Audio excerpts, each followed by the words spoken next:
My name is Ines Ngwawe. I'm the Country Director at Foundation for Health and Socio-Economic Development Africa, also known as HESED Africa, initiated in 2007 with headquarters in Nairobi, Kenya.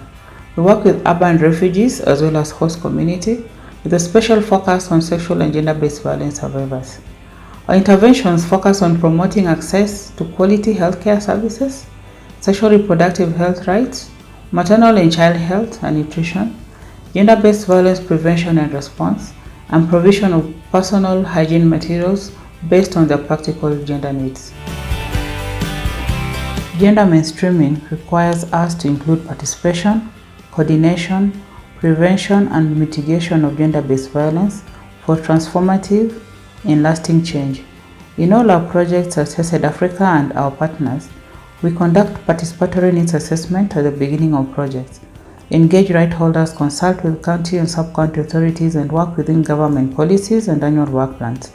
So in terms of coordination, that is linked to prevention, mitigation of gender-based violence. We work in close collaboration with community and government structures, the CSOs working in the location, community-based organizations, religious leaders, and institutions for community advocacy, referrals, and linkages in matters of refugee needs, health, social protection, and legal matters.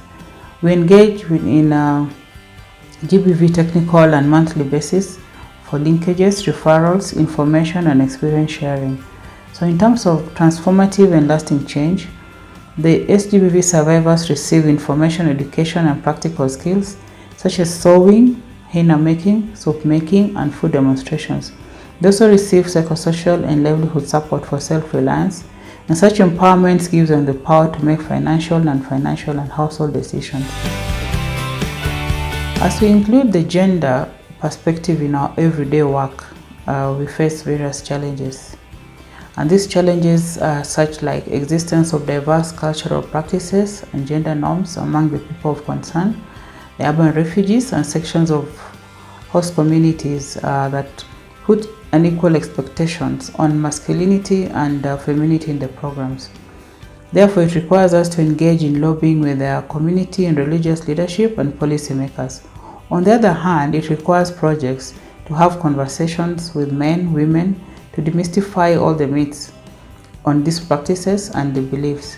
There's also limited knowledge and capacity among the staff at various levels, at the community, the health centers, the schools, and within the key stakeholders to apply gender transformative approaches in their work.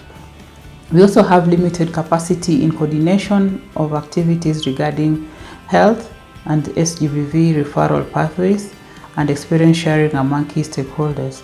Such would be the police, where we do the reports, local leaders, the schools, health centers, counseling, and legal services for the survivors.